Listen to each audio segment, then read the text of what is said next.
여러분, 어릴 때 방바닥에 널브러져 있던 레고 블록들 다들 한 번쯤 기억하시죠? 그 막 빨간색 자동차 바퀴도 있고 파란색 관절 부품도 있고. 네, 밤에 불 꺼진 방에서 맨발로 밟으면 엄청 아픈 그런 정체불명의 회색 조각들 말이죠. 맞아요, 바로 그겁니다. 그냥 툭툭 던져놓고 보면 서로 아무런 상관이 없어 보이잖아요. 그런데 설명서를 펼치고 이 개별적인 조각들을 딱딱 맞춰 조립해 나가는 순간 어느새 거대한 트랜스포머 로봇이 돼서 우뚝 서게 되거든요. 완전히 새로운 형태가 되는 거죠. 네, 오늘 우리 심층 탐구의 미션이 바로 이 조립 과정에 숨겨진 설명서를 해독하는 겁니다.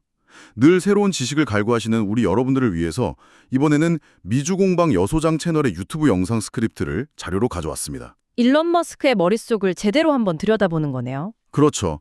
테슬라, 스페이스X, XAI, 뉴럴링크. 겉보기엔 그 자동차, 우주선, 인공지능 이렇게 각기 다른 사업 영역에서 노는 것 같잖아요. 전혀 다른 회사들처럼 보이죠, 겉으로는. 하지만 사실 이것들은 하나의 거대한 퍼즐 조각입니다.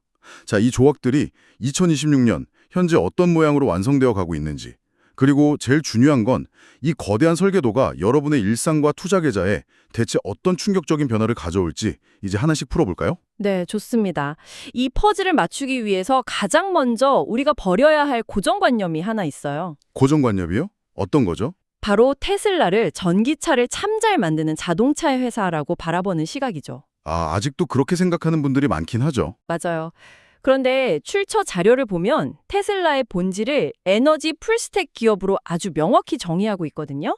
에너지를 생산하고 저장하고 소비하는 이 모든 인프라를 통째로 장악하겠다는 뜻입니다. 통째로요? 네. 그들의 궁극적인 비전은 사실 다소 섬뜩하게 들릴 수도 있는데 한마디로 지구를 먼저 먹는다는 겁니다. 와, 지구를 먼저 먹는다. 표현이 좀 무섭긴 한데 그 첫 번째 포식의 대상이 바로 우리 인간의 노동이라는 점이 엄청 흥미롭더라고요. 맞습니다. 아주 직접적으로 타격을 주죠. 2026년 3월 기준 최신 버전인 그 자율주행 FSD V13.3의 진화를 보면 그 의도가 아주 투명하게 드러나잖아요. 이번 버전의 핵심이 그 리저닝, 그러니까 추론 능력의 비약적인 강화라고 분석이 나오던데요. 네, 그 추론 능력이 핵심이에요. 기존의 자율주행이 엔지니어들이 막 수만 줄의 코드를 짜서 빨간불이면 멈춰라, 장애물이 나타나면 속도를 줄여라 이렇게 명령하는 방식이었다면 하나하나 다 가르쳐주는 방식이었죠. 그렇죠. 근데 이제는 인공지능이 수백만 시간의 주행 영상을 자기가 통째로 삼킨 다음에 스스로 이런 복잡한 교차로에서는 눈치껏 이렇게 움직여야 하는구나 하고 물리적 법칙을 깨우치는 거예요. 엔드-투-엔드 신경망 방식으로 완전히 넘어간 거죠. 스스로 눈치를 챙긴다는 거네요. 여기서 매력적인 부분은 그 추론 능력이 극대화된 결과물로 이번에 추가된 베니시 기능입니다. 베니시, 사라지다 그런 뜻이죠. 네. 승객이 목적지에 딱 하차하면 자동차가 마치 유령처럼 스스로 시야에서 싹 사라져버립니다. 알아서 저 멀리 빈 공간을 찾아 주차를 하거나 무선 충전 패드 위로 이동하는 거죠. 대박이네요. 내가 굳이 주차장 찾아서 뺑뺑이 돌 필요가 없다는 거잖아요. 그럼요. 현재 텍사스 오스틴에서는 심지어 스티어링 휠이나 페달조차 아예 없는 완전 무인 주행 테스트가 진행 중이거든요. 운전석이라는 개념 자체가 그냥 자동차 설계도에서 지워지고 있는 겁니다. 당장 올해 양산에 들어가는 로보택시, 그 사이버캡에 이 기술이 탑재되면 진짜 이동수단의 패러다임이 박살 나겠어요. 달라스나 피닉스 같은 7개 도시로 이 서비스가 확대된다고 하던데 비용도 기존 우버나 택시의 10분의 1 수준으로 폭락할 테고요. 소비자 입장에선 엄청난 혜택이죠. 그런데 잠깐만요. 여기서 제 솔직한 의문을 하나 던져보고 싶은데요. 출처 자료에서는 이 변화를 두고 인류에게 시간이라는 자원을 돌려주는 혁명이라고 묘사하더라고요. 네, 시간이 해방된다는 거죠? 근데 이게 당장 한국에서만 택시기사가 30만 명이고 전 세계적으로 보면 1,000만에서 2천만 명의 운전 일자리가 위협받게 되는 거잖아요. 어마어마한 숫자죠. 수천만 명의 생계가 하루아침에 증발하고 부의 양극화가 극단으로 치닫는 이런 대량 실업이라는 단기적 고통을 그저 시간의 해방이라는 멋진 단어로 낭만화하는 건 이거 너무 잔인한 포장 아닐까요? 아주 예리한 지적입니다. 역사적 맥락을 비추어 볼 때 그 두려움은 완전히 타당한 반응이거든요. 19세기 영국에서 방적기가 처음 도입됐을 때를 한번 생각해 보세요. 그 기계 부수고 했던 러다이트 운동이요. 맞아요. 자신의 생계를 위협하던 노동자들이 기계를 부수면서 저항했잖아요. 혁명의 초입에 발생하는 단기적인 고통은 분명히 실제하고 또 매우 파괴적입니다. 당장 밥줄이 끊기니까요. 자료 역시 이 양면성을 객관적으로 다루고 있어요. 일자리가 소멸하는 단기적 충격은 불가피하지만 2030년 이후로 산업의 지형도가 재편되면서 예를 들면 로봇의 동선을 관리하는 시스템 전문가나 AI 데이터의 편향성을 감시하는 안전 분석가 같은 지금은 존재하지도 않은 새로운 일자리들이요? 네, 현재로서는 상상하기 어려운 완전히 새로운 직업군이 중장기적으로 창출될 거라는 분석을 함께 내놓고 있는 거죠. 스마트폰이 처음 나왔을 때 MP3나 PMP 회사들은 다 망했지만 대신 앱 생태계라는 거대한 시장이 열린 거랑 비슷한 맥락이네요. 정확한 비유입니다. 자, 이동 노동의 종말이 사이버캡의 몫이라면 물리적인 육체 노동의 소멸은 테슬라의 인간형 로봇 옵티머스가 담당하게 되겠군요. 본격적인 노동의 대체가 시작되는 거죠. 2026년에 본격적으로 실용화될 옵티머스 젠3의 스펙을 보니까 좀 소름이 돋더라고요.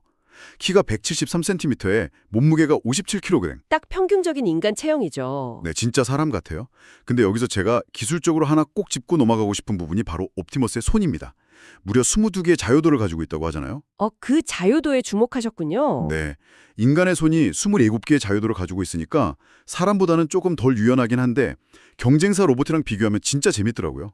생추어리 AI의 피닉스 모델은 24개의 자유도를 채택했잖아요. 맞아요. 반절이 더 많죠. 피닉스는 관절이 더 많아서 강력하고 정밀한 대신에 시스템이 무겁고 복잡해졌다면 테슬라는 22개에서 딱 타협을 본 대신 극단적인 가벼움과 빠른 반응 속도로 선택한 거잖아요. 네, 엄청난 차이입니다. 이게 철저하게 공장에서 수백만 대를 팍팍 찍어내서 실제 산업 현장에 바로 투입할 수 있는 양산성과 실용성에 베팅했다는 뜻 아닙니까? 여기서 매력적인 부분이 바로 그 지점입니다. 머스크식 엔지니어링의 정수라고 할 수 있죠. 기술적으로 완벽하게 만드는 것보다는 압도적인 규모의 경제를 우선시하는 거예요. 일단 많이 싸게 만드는 게 목표니까요. 일단 깔고 보겠다 이거군요. 그렇죠. 그리고 이렇게 공장에 투입된 수많은 옵티머스와 함께 일할 물리적 도구가 바로 사이버 트럭입니다. 그 우주선 같이 생긴 픽업 트럭이요.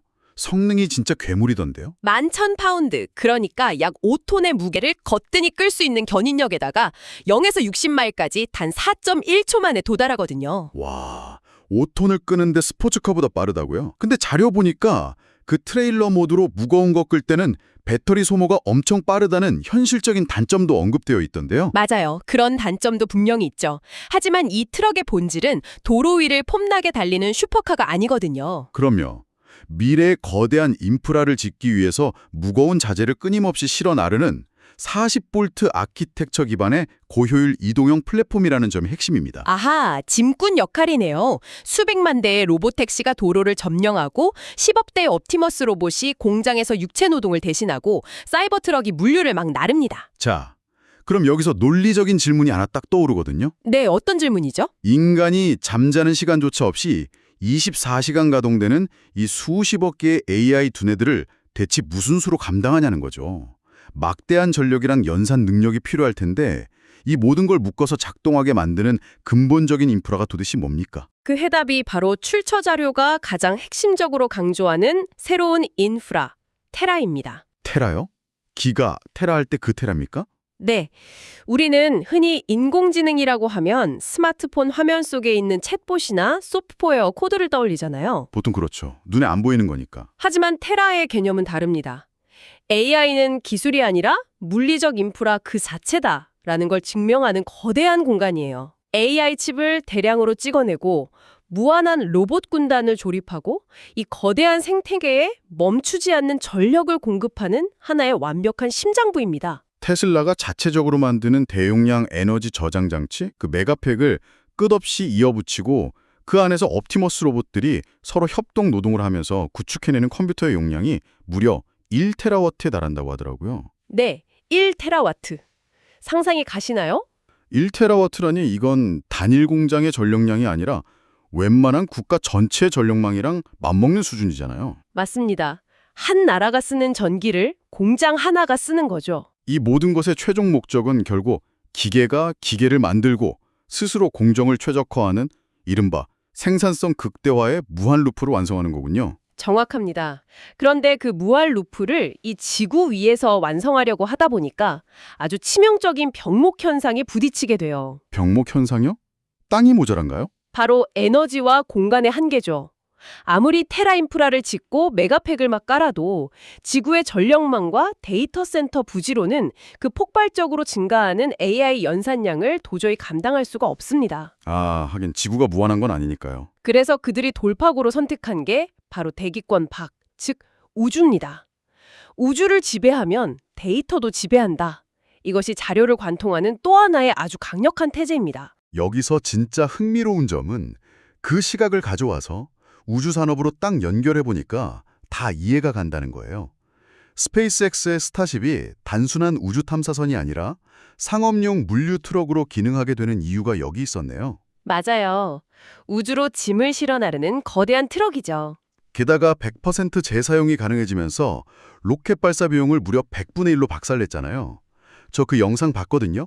빌딩만한 크기의 부스터가 하늘에서 쭉 내려올 때 발사탑에 설치된 거대한 로봇팔 메카질라가 아, 젓가락으로 잡는 거 보셨군요. 네, 젓가락으로 짚듯이 공중에서 턱 낚아채는 그 경이로운 기술이 상용화됐잖아요.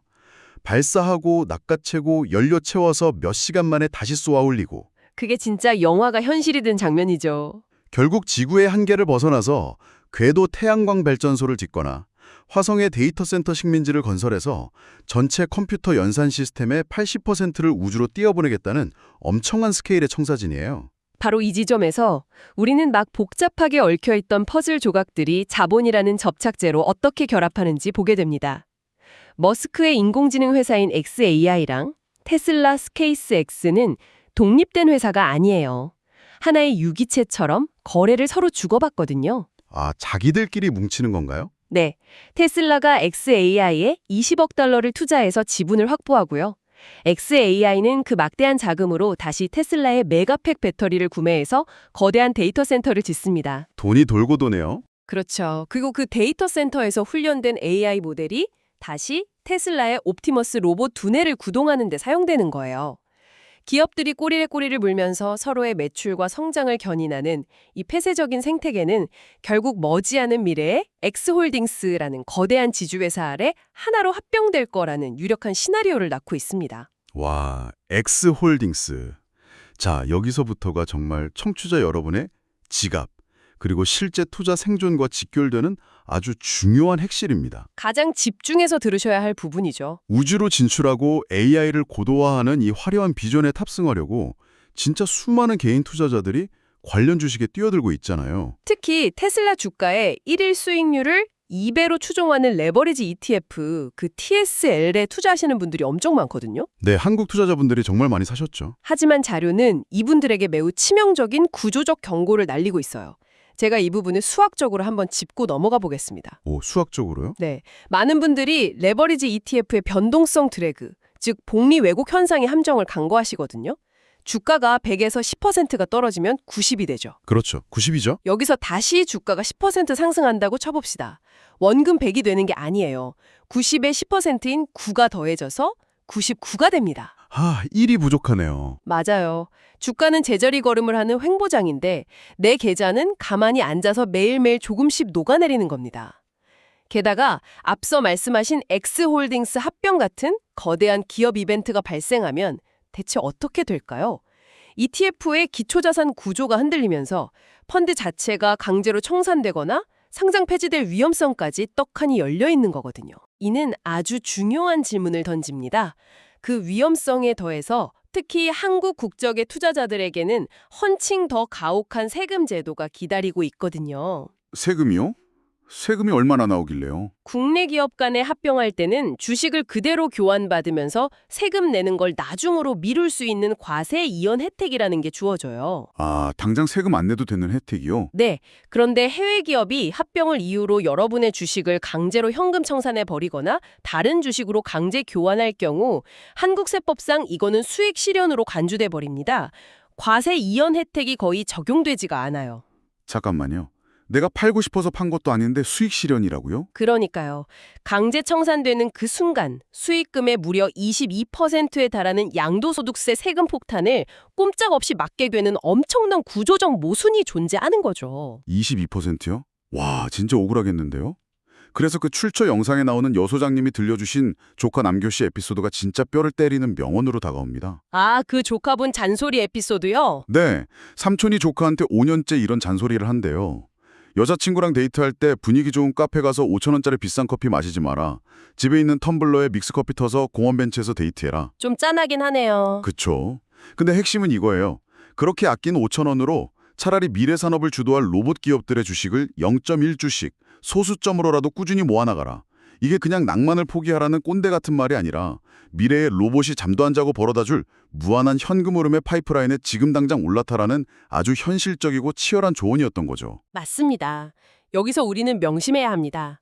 머스크는 꿈을 팔지만 우리는 구조를 사야 한다. 이 문장 하나가 투자자가 가져야 할 유일한 나침판이거든요. 꿈이 아니라 구조를 사야 한다. 사람들은 화성 이주나 무인 로보택시가 당장 내일이라도 세상을 확 바꿀 것 같은 그런 화려한 내러티브에 열광하잖아요. 멋있으니까요. 하지만 정작 내 계좌를 지키는 건 레버리지 ETF의 복리 왜곡이 어떻게 작동하는지, 그리고 방금 말씀드린 국가 간 합병 시 세금 징수 구조가 어떻게 설계되어 있는지 같은 냉혹한 규칙을 이해하는 겁니다. 맹목적인 믿음을 거두고 철저하게 숫자의 시스템 안에서 사고해야만 살아남을 수 있다는 강력한 메시지죠. 정말 명심해야 할 조언입니다. 자, 이제 시선을 여러분의 지갑에서 조금 들어올려서 이 거대한 트랜스포머 로봇이 최종적으로 걸어갈 목적지를 한번 바라보겠습니다. 2020년과 그 이후로 이어지는 타임라인의 끝에는 결국 뭐가 있나요? 결국은 화성이 있습니다. 화성이요? 이 타임라인은 이미 치밀하게 계산이 되어 있어요. 2026년에 스타쉽이 화성에 무인 착륙을 감행합니다. 사람 없이 가는 거군요. 네, 이 우주선의 화물칸에서 가장 먼저 내리는 선발대가 바로 옵티머스 로봇 군단이에요. 인간은 산소도 없고 온도도 엄청 척박한 화성에 바로 내릴 수가 없으니까요. 우주복 입고 막 삽질할 수는 없잖아요. 그렇죠. 로봇들이 먼저 도착해서 현지의 흙이랑 얼음을 막 파냅니다. 3D 프린터로 거주 가능한 돔을 건설하고 태양광 패널을 넓게 펼치고요. 물을 전기분해해서 인간 생존에 필수적인 산소랑 로켓 연료를 미리 쫙 생산해 비축해두는 작업을 하는 거예요. 와, 이거 진짜 마션 같은 영화 속 한 장면 같네요. 기계들이 그 먼지 흩날리는 붉은 행성에서 조용히 묵묵하게 인프라를 다 구축해 놓으면 2029년에서 2031년경에 비로소 인간이 도착해서 그 완성된 새 집의 문을 열고 딱 입주하는 그런 구조군요. 이걸 더 큰 그림과 연결해보면 일련의 과정을 단순한 억만장자의 우주탐험 취미로 치부해서는 안 된다는 걸 알 수 있습니다. 취미치고는 스케일이 너무 크긴 하죠. 왜 그토록 천문학적인 자본을 화성에 막 쏟아붓는가? 그는 지구라는 단일 바구니에 인류라는 종의 운명 전부를 담아두는 것은 확률적으로 너무 위험한 도박이라고 판단한 겁니다. 아, 거대한 소행성 충돌이나 통제불능의 기후위기 같은 거요. 다 같이 멸망할 수 있으니까. 맞아요. 결국 스페이스X의 궤도 인프라랑 테라의 그 극대화된 생산성을 결합해서 인류를 자신이 속한 항성계의 에너지를 온전히 다 활용할 수 있는 카르다쇼프 척도 2단계 문명으로 강제 진화시키려는 일종의 인류사적 실험인 셈이죠. 여러분, 오늘 다룬 내용을 하나로 쫙 꿰뚫어 볼까요? 스스로 물리법칙을 추론하는 FSD V14.3에 대해 양산과 효율성을 위해 22개의 자유도로 타협한 옵티머스의 손. 그리고 자재를 나르는 사이버트럭의 근육도 있었죠. 네, 그리고 이 모든 걸 묶어서 막대한 전력이랑 칩을 공급하는 테라 인프라의 심장, 발사 비용을 100분의 1로 줄인 메카질라의 그 젓가락팔, 마지막으로 강제 청산과 세금 폭탄이라는 치명적 리스크를 안고 우상향을 그리는 재무적 구조의 핏줄까지 이 모든 개별적인 블록들이 싹 결합해서 완성된 거대한 기계의 최종 목표는 결국 단 하나, 생산성의 무한한 극대화네요. 정신적 노동을 남김없이 싹 다 흡수해서 극도의 효율과 에너지를 창출해내는 문명의 변곡점이 다가오고 있다는 뜻입니다. 그럼 이게 다 무슨 의미일까요? 여기서 우리는 출처 잔류의 논의를 한 단계 더 밀어붙여서 여러분께 완전히 새롭고 도발적인 질문을 하나 던지고 싶습니다. 네, 중요한 화두죠. 만약 일론 머스크의 이 거대한 설계도가 진짜 완벽하게 작동해서 지구랑 화성 양쪽에서 무한한 태양광 에너지를 얻고 수십억 대의 로봇이 모든 재화와 서비스를 막 뚝딱뚝딱 생산하는 시대가 온다고 가정해보죠. 에너지와 노동력의 한계 비용이 사실상 0으로 수렴하는 시대에 말이죠. 맞아요. 역사상 단 한 번도 경험해보지 못한 극단적인 풍요의 시대입니다. 물건을 만드는데 비용이 아예 안 들고 노동이 전혀 필요 없는 세상이라면 사실 경제학의 가장 근본 전제인 희소성 자체가 완전히 붕괴하는 거거든요. 바로 그겁니다. 희소성이 사라진다면 과연 그때 우리는 돈이라는 화폐 시스템이 더 이상 필요할까요? 인간의 노동 가치를 교환하려고 만든 종이 쪼가리랑 디지털 숫자가 2030년대 화성에 도착한 인류의 지갑 속에서는 대체 무슨 의미를 가지게 될까요? 생존을 위해 노동할 필요가 없다면 인간의 정체성도 크게 흔들리겠죠. 그러니까요. 모든 것이 풍요로워진 세상에서 우리는 무엇으로 나 자신의 가치를 증명하고 삶의 의미를 찾게 될지 그 날카로운 질문을 여러분의 머릿속에 남겨두면서 오늘의 심층 탐구는 여기서 마무리하겠습니다. 거대한 로봇의 다음 조립 과정이 궁금해질 즈음 다시 여러분의 지적 호기심을 채워줄 새롭고 날선 분석으로 돌아오겠습니다. 함께해 주셔서 감사합니다.